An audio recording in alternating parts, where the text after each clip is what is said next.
So in the last video, I talked about who's pulling your strings, other people's influence, good or bad. If you missed it, you can get the whole playlist up here. And this video is going to be focusing on just debunking some of the excuses about stopping drinking alcohol. And if you want to move away from the drinker's identity, you really have to sort this out. When I first stopped drinking, I wanted alcohol banned. I wanted everyone to stop drinking. How much easier would it be if there was no alcohol around? And the reality is, alcohol is going to be everywhere. It is what it is. Seen from the right perspective, I think the more that you see alcohol around you, the quicker you get immune to its influence, if you get what I mean.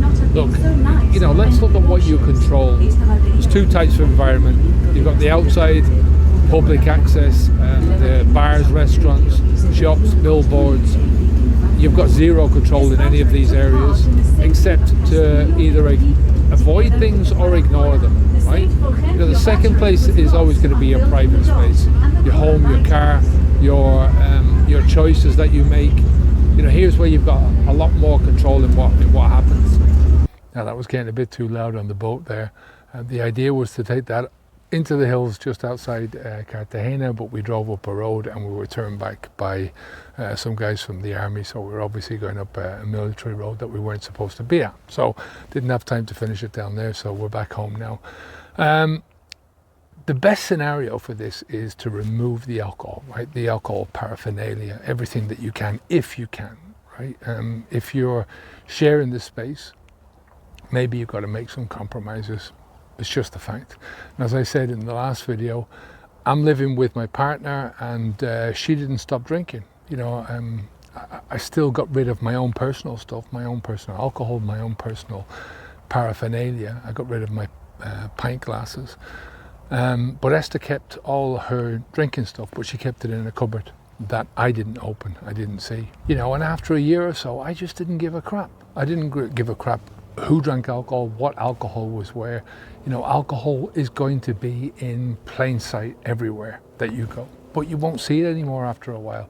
The best example I can give you is if you're a parent and your kids grow up and you don't see the baby stuff anymore. You walk into a supermarket, you walk down the aisle, you don't see the nappies, you don't see the formula, you don't see any of that kind of stuff. So, at the end of the day, it's your mindset that matters, your attitude that matters, you taking responsibility and committing 100%. Committing 100%. That's what you have to do. It's your choice. It's how you choose to see things. Decide to go full on with this new life or don't. There's absolutely nothing that can force you to put the alcohol into your mouth except that you make the decision to do so. It doesn't matter who drinks around you. It doesn't matter if you live next to a liquor store or to a bar, a pub. Alcohol cannot get into your mouth unless you choose, unless you make that choice. Some of this is going to be a struggle.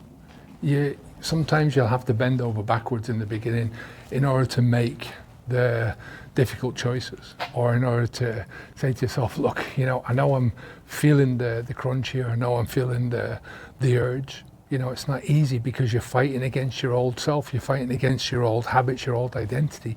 It would be so much easier if you just gave in, right? If you just gave in to the urges and you gave in to the alcohol and just keep doing what you've been doing for God knows how many years.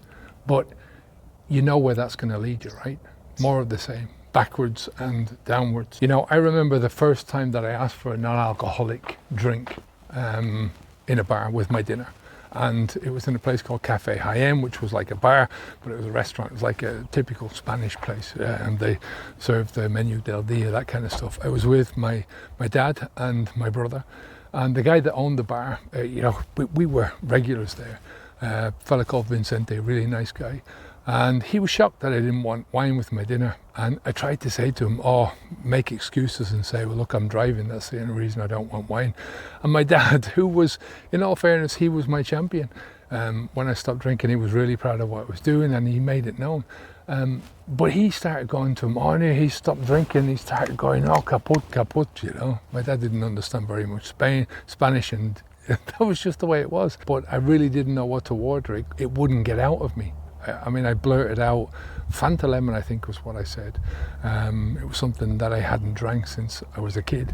And it was really strange, it was uncomfortable, but so what?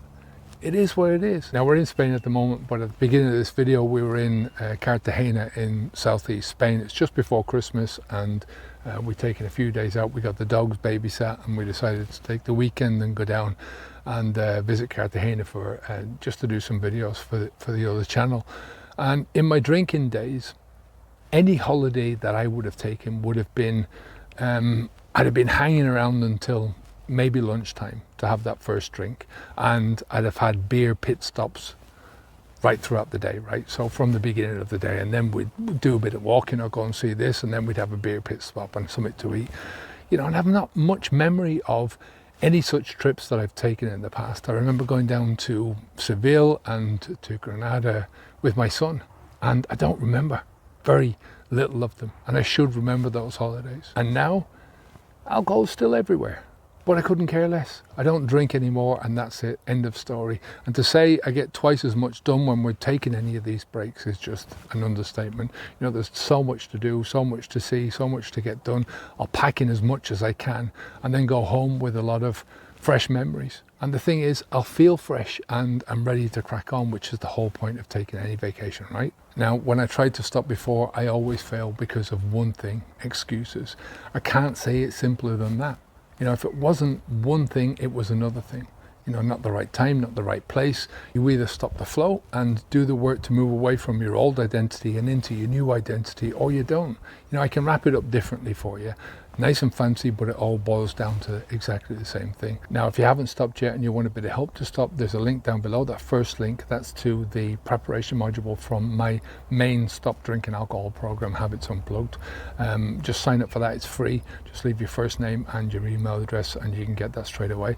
In the second link, that's my other channel. It's called The Wandering Celt, Kevin O'Hara. I'll post a couple of videos from the trip to Cartagena down there, so you know, check those out if you like that kind of stuff. Next time on this series, I'm going to look at the most common hurdles to stopping drinking alcohol and how to get through them. So this is something that you're not going to want to miss. There's some good strategies in there, and they're just fairly simple strategies if you know my stuff at all. So don't miss that. I'll put it up here somewhere, right? I'll leave you with this. A favorite author of mine, Viktor Frankl, he said, between stimulus and response, there's a space. And it's in that space that our power is to choose how we respond to things, right? And in that response lies our growth and our freedom. So it doesn't matter what happens in your life or what someone else does or what someone else says. That's just the stimulus. You know, you and only you choose how you respond to these things. And in between the stimulus and the response is where you get to choose. So keep it simple, practice the simple, practice it daily, be patient, right? This is Kevin for habitsv2.com signing out. Keep the alcohol out of your mouth, onwards and upwards. Take care. Bye now.